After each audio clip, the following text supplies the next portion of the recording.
Hello everyone, this is Gemma P and today we are not matched against someone. Well, today we were matched against someone, but when that video is going up, well, we weren't matched against someone, and especially not in this video, but we are going to summon for the next aespa character right now, and, well, the only question is, will I get her within pity or not? Because I do have, well, it's about 2,300 bookmarks, so that's a guaranteed summon, that's a guaranteed pity. But will I get the artifact? Will I get her before the pity? We are going to find that out in a moment. Stay tuned.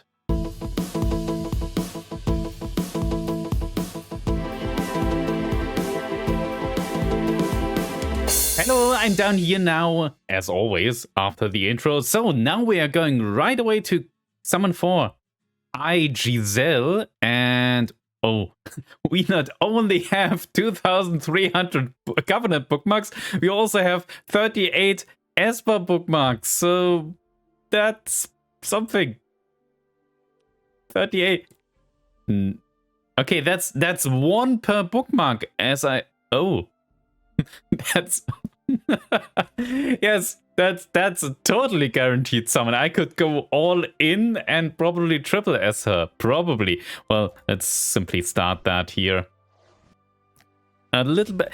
I'm a little bit not burnt out by the summon, but it's a lot of characters after each other, and that's a little bit. To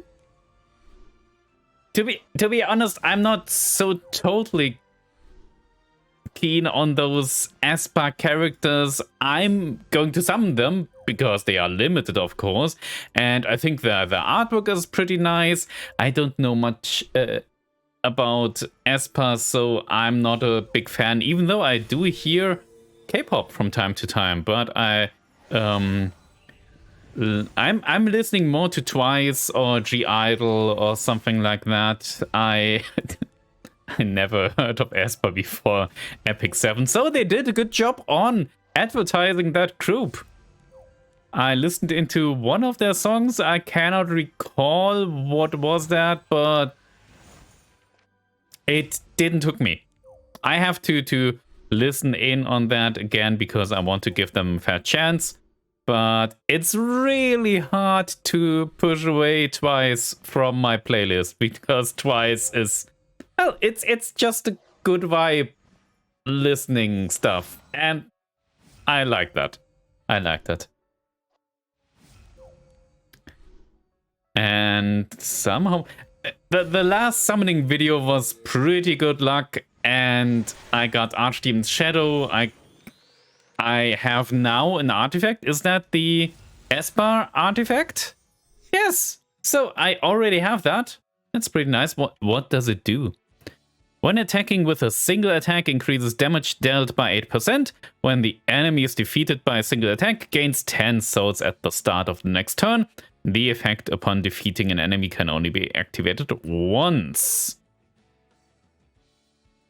Okay. Sounds okay. Sounds okay to me. But once again, it has to compete with a lot of good artifacts for mages there. That's really... It's not easy. I mean, I say that for nearly all classes, but it might be true for all classes. I think the only class, I think, where you have a little bit of variety because you don't have that one artifact you always go to is Ranger. I think Ranger... Well, and maybe Knight, even though most of the time you stick to Aureus as Knight. Unless you have a very specific Knight that does something very niche, like Xenia, where you want to use Spare of a New Dawn. But most of the time you're going for Adamantite Shield, that shield crit damage stuff there. Or Aureus. Aureus is probably the go-to artifact for Knights, so yeah. And I think Ranger is the one class with the most artifact variety. I'm not sure. I might be saying something stupid right now, but I think Soul Weaver. Yeah, you have Celestine and Rod of Amaryllis and maybe Idol's Cheer. And apart from that, I don't know what else I would pick. I love those artifacts and they are great, and I don't need any other. And it's really hard to compete with those. And as for Knight, not Knight, Warrior, you had Sigurd Scythe, and Uberur's Tooth, and probably other artifacts I cannot recall right now. And Mage, you have always, of course, Tagger Hells for support mages, or even for themselves.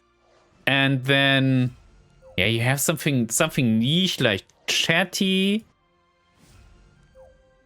or Time Matter. I cannot recall most of the major artifacts right now. It's a little bit weird.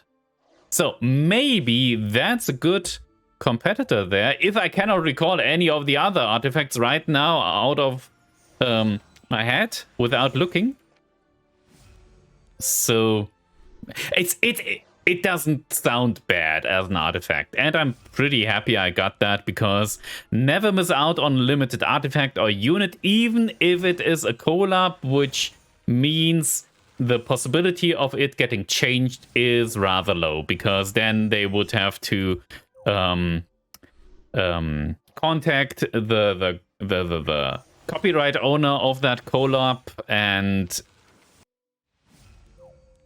they will probably not going to change that those skills. That's also why the Slime collab or Full Metal Alchemists and Guilty Gear, they won't probably change that much. But you never know if another unit comes in.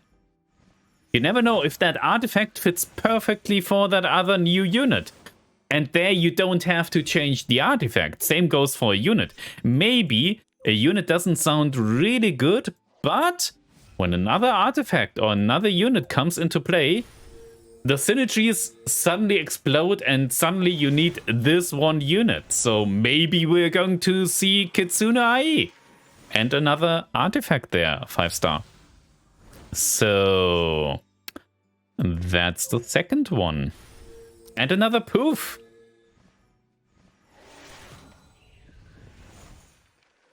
Is it another artifact? No, it's not. Yeah. As I said before, my last summoning video went pretty well. I got Archdemon Shadow and I got Zio really early, so I'm pretty good with my resources right now. So probably that's now the moment I will not get that much luck anymore, but I'm totally fine with that, because the last summoning video was simply great. And I hope I don't spoil anything if you still want to watch that video, but that was really amazing. And I don't care if I'm going to hit every pity now for the next months, because that was really great. Archdemon Shadow is so good. She really helped me a lot and is really amazing. And Zio is also a very good addition to my roster there. It's really good to finally have a unit that might help me outspeed those speedy teams. It's so incredibly helpful to have a Zio and outspeed Conqueror Lilias, attacking her, pushing her back, and maybe even silence her. So that's really, really good, because you can mess up their whole order. The whole synergy of the team might be messed up when you push back the Conqueror Lilias, or any other unit that is fast, and you can push back Lua and something like that. And I think that's really powerful. I think that's the main point of Zio, messing up the order of the enemy team, especially with speed compositions, because speed teams, they are all about when which unit is going to start and getting all those synergies together. And if you can mess that up, most of the times those teams fall apart. Not all, of course. Not all, because sometimes gear is just gear. And some of those teams are... They have mad equipment and, well, it doesn't matter if you push back a Conqueror Lilias. Yes, some of those teams. But it's really helpful, and I like that. I like to have this tool in my roster. That's really the most important stuff. And I think that's the thing about these kind of games with heroes you have to summon and so on. It's good to have the tool. It's not like you have to use that tool always. I won't use CEO all the time, but it's good to have that tool available to me. That's the most important thing, because now I can choose the unit whenever I need it in Guild War. And that's really, that helps a lot. That helps a lot with my own unit compositions, and also if fights don't go well, it's good to have a more versatile roster from which you can pick, because even if you lose a unit, you can switch in another unit, maybe with a different strategy, maybe you have to play differently than you used to, but it's always good. So if you have the resources, summon a hero. Especially if you feel like that's a good addition to your roster. It's not like you have to use that hero all of the time. I mean, there are those heroes you use all the time, like Apocalypse Ravi, because Apocalypse Ravi is really, really versatile. Or Conqueror Lilias is really, really versatile. Those are really, really strong units. And I think it's not bad game design if there are units like that in the game, because it's really hard not to implement units like that. And I think Epic 7 does a really great job on having those units in there, but not having power creep there. It's not hard. It's not easy to design like that and have so many different options for the player, and you have some units that are simply good because they are versatile. You have the same in League of Legends. You have some units, some champions you can use always, and they are good against nearly every unit there. Haven't looked into League of Legends for quite some time, so I cannot give you an example, but when I used to play rather often, it was like that. There were units, champions that were really good against nearly everyone. You saw them all the time. And I think League of Legends is really well designed game balance. At least it used to.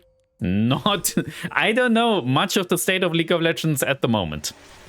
Been 2 years or something like that. I mean, I play 1 or 2 games every second month or something like that, because I think, oh, well, I could play another round of League of Legends, and then I realize I don't know anything about the jungle changes they did, and then I think, oh, I have to read up on all that stuff, and then that initial impulse fades away, and I play other games I play all the time, like Final Fantasy XIV or Hunt. Because it's really hard to stay up to date with all the games. That's the thing about live service games. That's really a little bit of annoying. You have to keep up with all of that. Like with Epic 7. I mean, Epic 7 has all those updates, but as I play every day Epic 7, I know most of the stuff that's coming to the game, so I don't have to read up on that. If I wanted to get back into League of Legends, that would take some time, I think. I mean, you can always just jump into the game, but this might result in some insults because the League of Legends community is a little bit toxic, as you might know. So there are some things you could do, like playing Aram or something like that to get back into the game. But then again, you cannot practice jungle if you're playing Aram. So yeah, that's me talking about League of Legends in Epic 7, and there is ae-GISELLE. Hi guys, I'm ae-GISELLE. Whatever language you speak, I'm sure we can be great friends. That's good, because I speak English, but my native language is German. So let's be friends. That's a lot of golden thread. Oh, that's good, because now I can imprint my Archdemon's Shadow. So we probably have to, yeah. We have to bulk transmute, yeah. Bulk promote here to get ae-GISELLE out of the waiting room. Oh, no, not waiting room, but storage, yeah. It's not waiting room. I always mix up those two. So that's the storage. That's ae-GISELLE. And let's lock her so I don't lose her accidentally, because I'm always afraid of that. Acquisition. And there she is. And I'm curious. No! There it switched to Araminta 4.2. Why? She's way better. Araminta is at least a 4.8. At least. Not counting the design, but the aesthetics, because then it would be a 5. But skill-wise, it's at least a 4.8. Sorry for that. So let's sort it like that. It's simply faster. 4.6. That's more than Araminta. That's not allowed. That's really not allowed. 4.6, yeah. I don't know much about her skills. Haven't really looked into that. Attacks the enemy with light before increasing attack of the caster and the ally with the highest attack, except for the caster for 2 turns. And the enemy is not an elite or boss monster. Damage sharing effects are ignored. Amplifies the effect of combat readiness, increases the caster receives by 50%. At the start of the turn has a 70% chance to dispel 1 buff. Okay. Okay, I have to look into that. But that was my summoning video. I hope you enjoyed it, and you will hear me again probably on Wednesday for the next Guild Wars. So until then, bye bye.